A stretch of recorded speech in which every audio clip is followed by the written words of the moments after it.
तो अब हम बात करेंगे relational data model. Most of one of the most important topic in the DBMS, relational data model.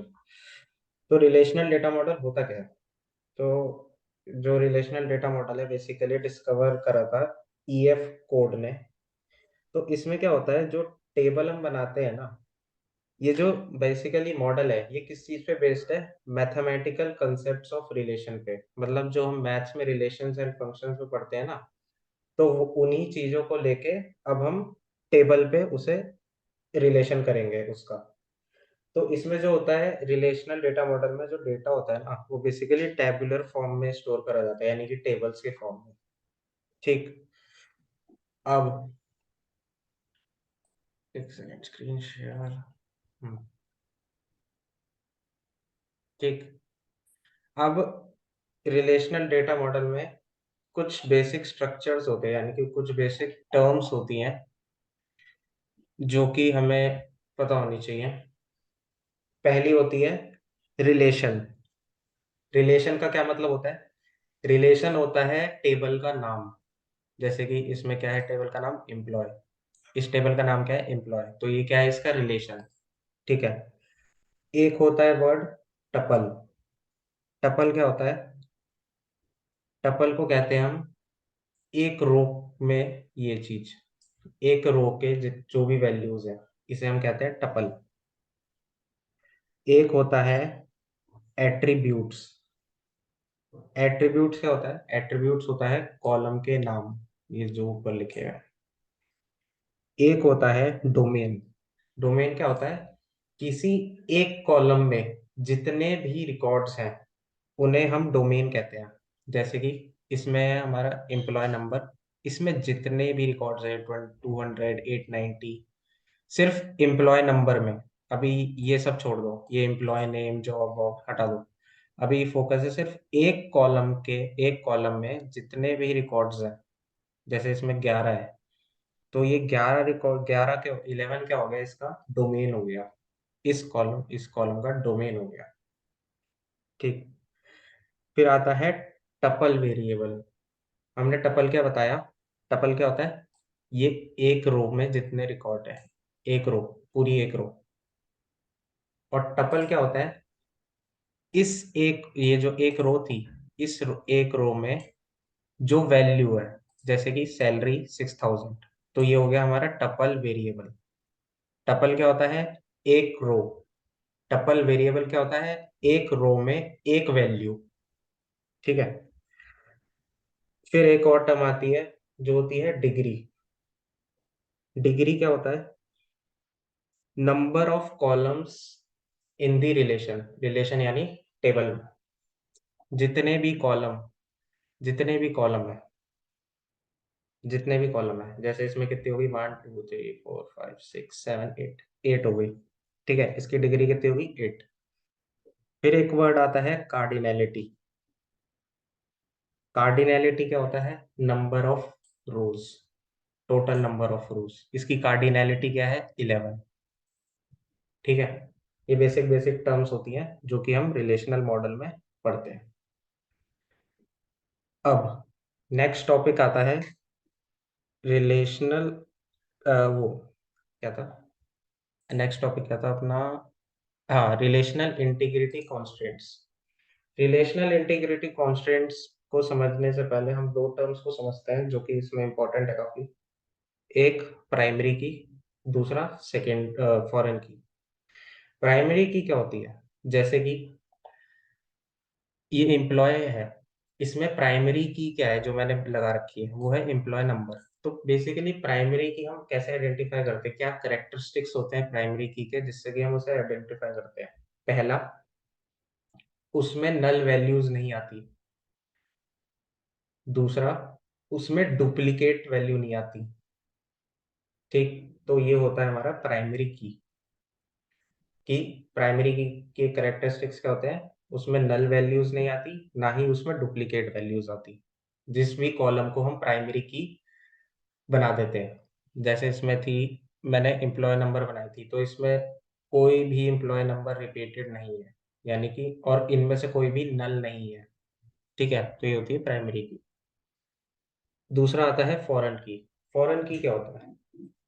अब जैसे लेट सपोज ये डिपार्टमेंट नंबर जो मैंने ले रखा है, लेट सपोज मैंने एक टेबल बना रखी है, हाइपोथेटिकली सोचते हैं कि मैंने एक टेबल बना रखी है डिपार्टमेंट की, उसमें मैंने डिपार्टमेंट नंबर डाल रखा है एज अ प्राइमरी की, ठीक है, और एक डाल रखा है डिपार्टमेंट नेम, दो कॉलम है डिपार्टमेंट में। तो मैंने किस चीज को प्राइमरी की डाली हुई है? डिपार्टमेंट नंबर को। अगर मेरे को उस की को रेफर करना है, मेरे को एम्प्लॉय टेबल में उस डिपार्टमेंट नंबर को जो कि डिपार्टमेंट की प्राइमरी की है रेफर करना है, तो मैं यूज करता हूँ फॉरेन की का कॉन्सेप्ट। यानी कि एक टेबल की प्राइमरी की को मैं दूसरी टेबल में रेफर कराने के लिए उसे मैं क्या बना दूंगा? फॉरेन की। तो ये होता है फॉरेन की का कॉन्सेप्ट। और इसमें नल वैल्यूज आ सकती हैं, डुप्लीकेट वैल्यूज भी आ सकती हैं, ठीक है। जबकि प्राइमरी की में नल वैल्यूज नहीं आ सकती, ना ही डुप्लीकेट्स। फॉरेन की में नल वैल्यू भी आ सकती है और डुप्लीकेट वैल्यू भी आ सकती है, ठीक है। ये हो गई दो टर्म्स जो हमें पता होनी चाहिए रिलेशन इंटीग्रिटी कॉन्स्टेंट्स को स्टार्ट करने से पहले। अब पहला आता है एंटिटी इंटीग्रिटी कॉन्स्टेंट। नहीं, पहले ये समझते हैं ये होता क्या है। रिलेशनल इंटीग्रिटी कॉन्स्टेंट होता क्या है? इंटीग्रिटी कॉन्स्टेंट का क्या मतलब होता है? ऐसे रूल्स या कंडीशन जो कि मैं किसी एक रिलेशन पे अप्लाई करता हूँ डेटा को एक्यूरेट और कंसिस्टेंट बनाने के लिए, ठीक है। कॉन्स्टेंट का मतलब क्या होता है? कॉन्स्टेंट का मतलब होता है कंडीशन और रूल्स। और इंटीग्रिटी का क्या मतलब होता है? एक्यूरेट और कंसिस्टेंसी।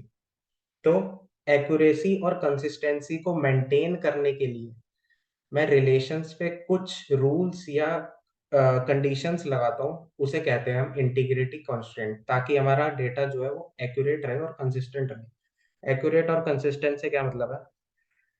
कि जैसे मैंने जैसे एम्प्लॉय नंबर ले रखा है, तो मैंने इसका डेटा टाइप क्या लिया होगा?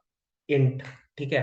अब मैं इसमें डालना चाहूँ, मैं इसमें मैंने अभी 200 डाल रखा है, अगर मैं इसमें डालूं ABC, तो ये क्या करेगा? ये मेरे को एरर दे देगा कि तुमने डेटा टाइप ले रखा है इंट और तुम एंटर कर रहे हो वेर कैर, ठीक है। तो ये होता है, इससे कंसिस्टेंसी मेंटेन रखती है। ऐसा नहीं है कि अगर मैंने अभी सैलरी यहाँ पे न्यूमेरिक में डाली है, कल को आके कोई इसमें डाल जाए, करेक्टर में डाल जाए, नहीं। ऐसा ये हमारा फिर कंसिस्टेंट नहीं रहेगा डेटा, ठीक है।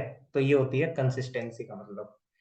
तो इस चीज को मेंटेन करने के लिए जो मैं रूल्स एंड रेगुलेशंस लगाता हूँ उसे कहते हैं हम इंटीग्रिटी कॉन्स्टेंट्स। तो पहले कितने तरह के होते हैं इंटीग्रिटी कांस्टेंट?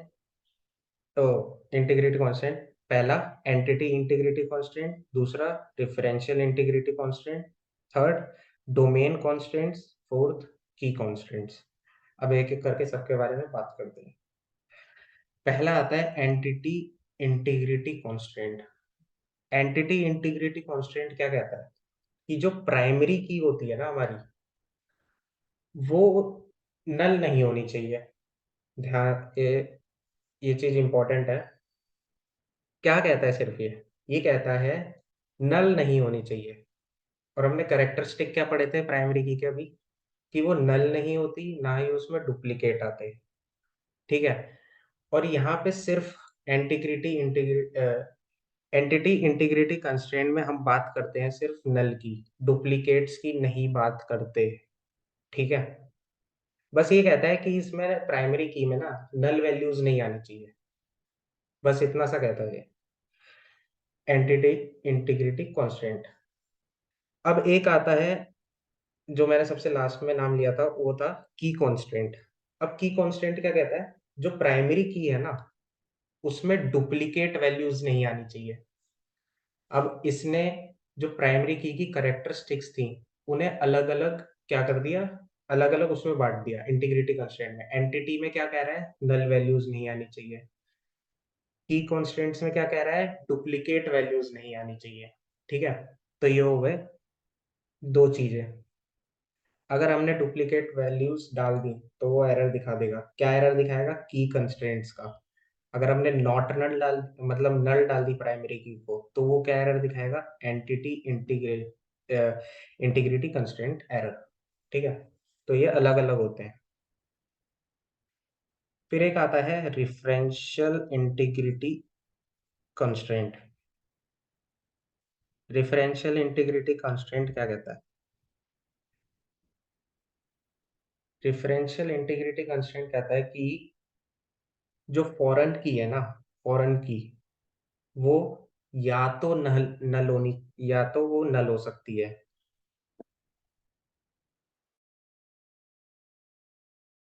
ठीक है, तो ये क्या कहता है, ये जो फॉरेन की है या तो वो नल हो सकती है, या उसमें सिर्फ वही वैल्यूज आ सकती हैं जो जो प्राइमरी की में प्रेजेंट है।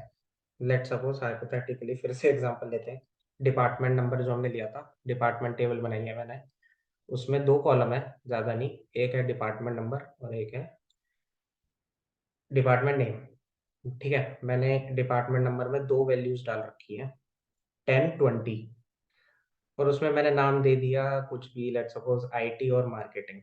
ठीक है, तो अब मैं जैसे फॉरेन की बनाई मैंने, यहाँ पे मैंने फॉरेन की बनाई, इस टेबल में, एम्प्लॉय टेबल में मैंने क्या क्या दे रखी थी वैल्यू डिपार्टमेंट नंबर की, और वो प्राइमरी की है, डिपार्टमेंट टेबल की प्राइमरी की है डिपार्टमेंट नंबर, और उसमें सिर्फ दो वैल्यूज थी, 10 और 20।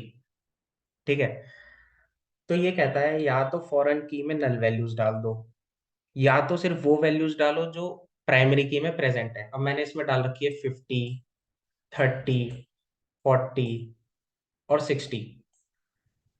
तो डिफरेंशियल इंटीग्रिटी क्या कहती है कि ये एरर थ्रो करेगा।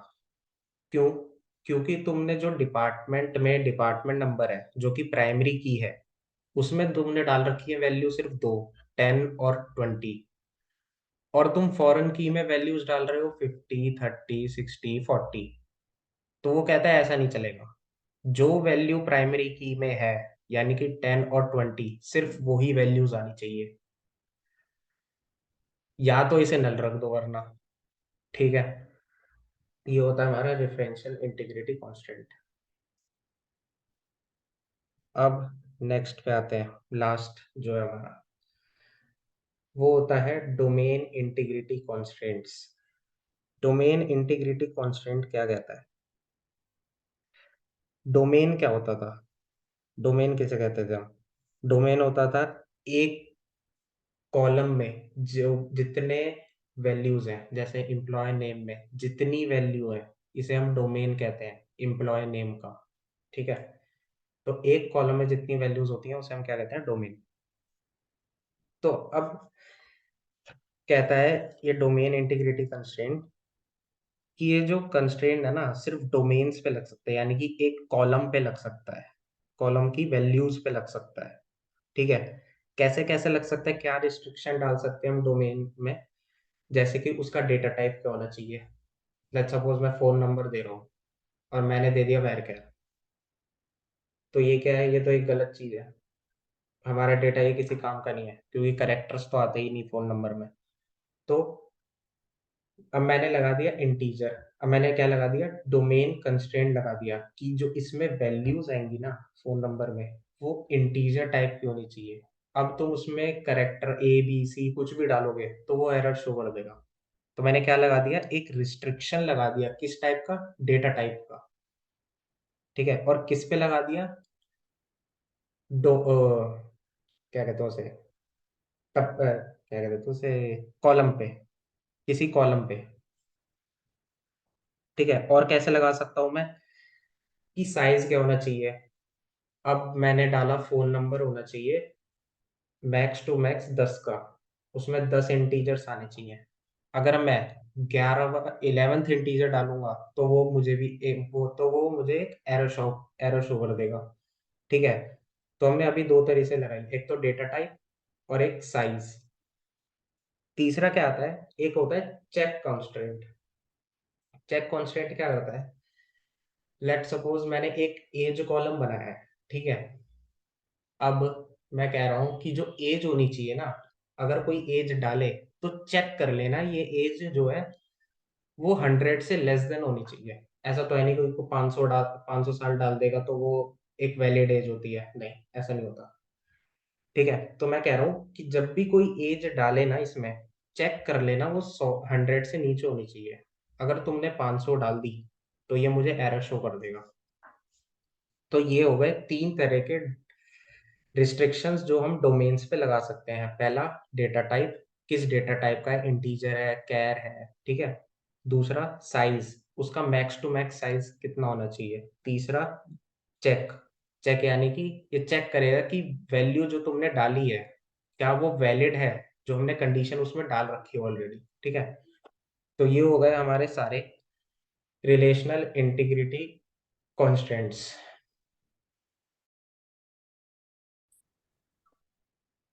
ठीक है, अब नेक्स्ट हम पढ़ते हैं सीक्वल डेटा टाइप्स। सीक्वल में कौन कौन से डेटा टाइप्स हम यूज करते हैं।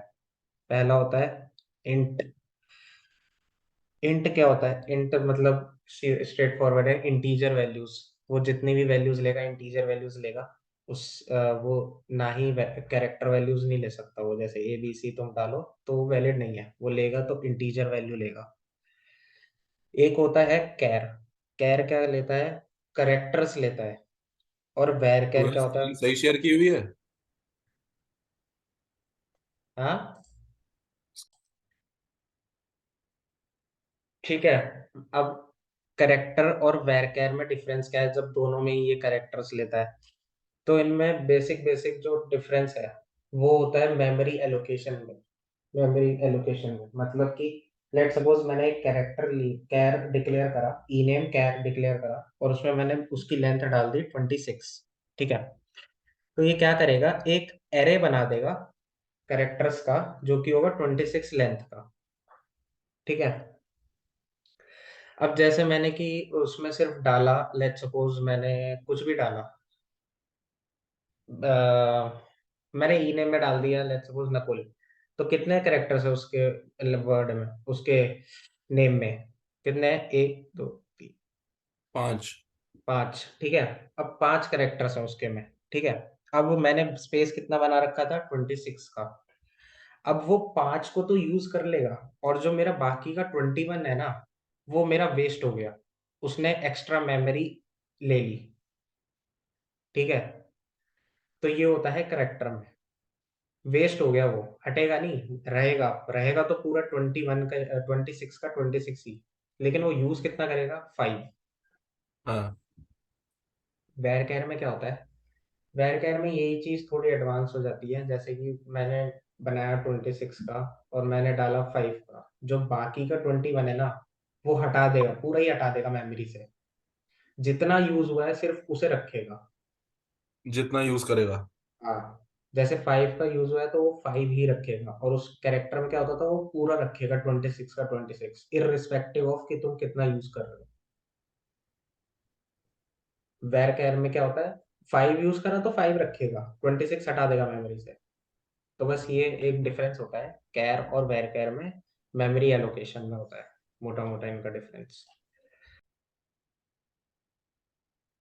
अब टॉपिक आता है टेबल और व्यूज। टेबल और व्यू क्या होता है? टेबल तो हमें पता ही है।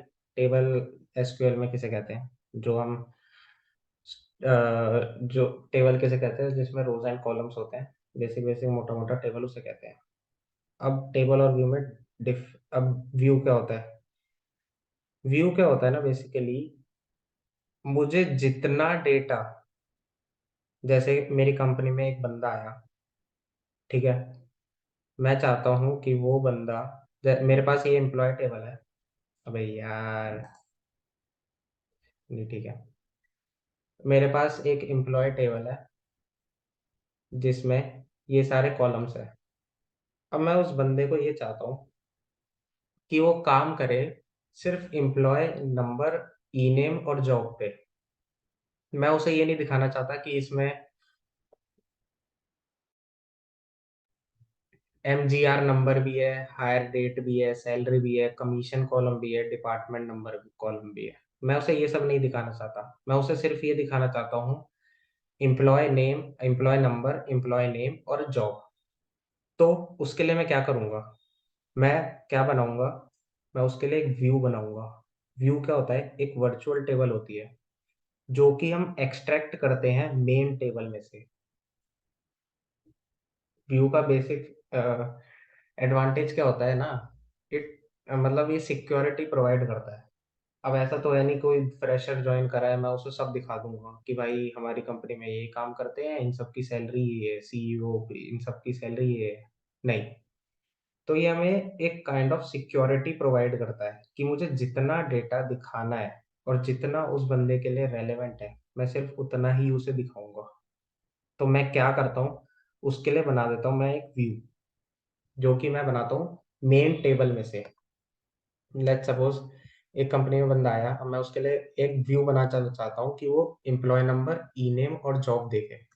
तो मैं क्या करूँगा, मैं लिखूंगा क्रिएट व्यू, व्यू का नाम लेट्स सपोज फ्रेशर डाल देता हूँ मैं, ठीक है।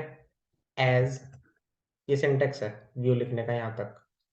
क्रिएट व्यू, व्यू का नाम एज, एंटर मारा। फिर मैं क्या डालता हूँ, मैं उन कॉलम्स के नाम डालूंगा जो मुझे उसे शो करवाने हैं। वो कैसे लिखते हैं हम, अगर हमें पर्टिकुलर कॉलम शो कराने टेबल में से, तो उसकी क्वेरी क्या होती है, select employee number, employee name and job from employee, view created. अब जब भी ये बंदा जो नया ज्वाइन करा है, जब भी ये फ्रेशर को चलाएगा, यानी कि क्या करेगा, सेलेक्ट स्टार फ्रॉम फ्रेशर, तो क्या क्या दिख रहा है उसे, employee number, employee name and job. और ये देखियो, क्वेरी लिखना सेम है, उसे ये नहीं पता चलेगा कि ये एक व्यू है, क्योंकि उसने क्या करा, सेलेक्ट स्टार फ्रॉम फ्रेशर। और वैसे टेबल के कंटेंट देखने के लिए क्या करते हैं हम, सेलेक्ट स्टार फ्रॉम एम्प्लॉय, ठीक है। उसे ये नहीं पता चलेगा कि ये मेन टेबल है या ये व्यू है। तो इसका बेसिक सिक्योरिटी ऐसे प्रोवाइड करता है कि पता ही नहीं चलता सामने वाले को क्या कि वो व्यू पे काम कर रहा है या वो एक्चुअल टेबल पे काम कर रहा है। उसे उसे ये लगेगा कि इतना ही, जो 3 कॉलम्स है ना, इतने ही है सिर्फ। उसे ये नहीं पता होगा इसमें जॉब, ये बाकी माइग्रेशन नंबर, ये सब कॉलम भी है एम्प्लॉय में। तो वो इन सब पे ही काम करेगा। तो ये होता है व्यू का एडवांटेज। और ऐसे हम क्रिएट करते हैं व्यू को। अब इसमें उसे अगर कुछ भी इंसर्ट अपडेट करना है तो वो इजीली कर सकता है, ठीक है। इंसर्ट अपडेट उसे अगर कुछ भी करना है तो वो कर सकता है। अब लेट्स सपोज वो बंदा हो गया थोड़ा एक्सपीरियंस हो गया वो कंपनी में, या 1-2 साल हो गया उसे मेरी कंपनी में काम करते हुए। अब मुझे उसे दिखाना है कि हायर डेट दिखानी है मुझे सारे एम्प्लॉयज की, ठीक है। मेरे को क्या करना है, पहले वो क्या देख सकता था, एम्प्लॉय नंबर, ई नेम और जॉब। अब मैं चाहता हूँ कि वो बंदा भाई 1-2 साल अब काम कर चुका है, अब उसे चलो हायर डेट भी दिखा देते हैं कि अब वो इस कॉलम पे भी काम करेगा। तो मैं एक क्वेरी रन करूंगा जिसका नाम है क्रिएट और रिप्लेस, ठीक है। अब इसमें मैंने क्या करा, क्रिएट और रिप्लेस, यानी कि अगर, अभी पूरा लिखता हूँ मैं जब समझाता हूँ, फ्रेशर एस। तो अब इस क्वेरी का काम क्या है, इसका मतलब क्या है, क्रिएट और रिप्लेस फ्रेशर एज। ये कहता है कि अगर फ्रेशर नाम का कोई व्यू है, अरे सिंटेक्स गलत हो गया थोड़ा, शिट।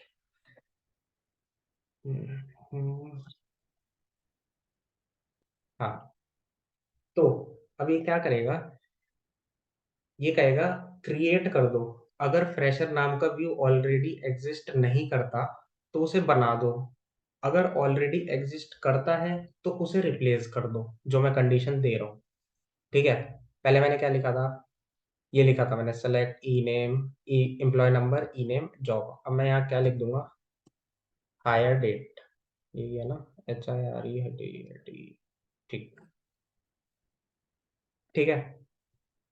अब इसे रन करते हैं, सेलेक्ट स्टार फ्रॉम फ्रेशर, ठीक है। डिफरेंस पता चला।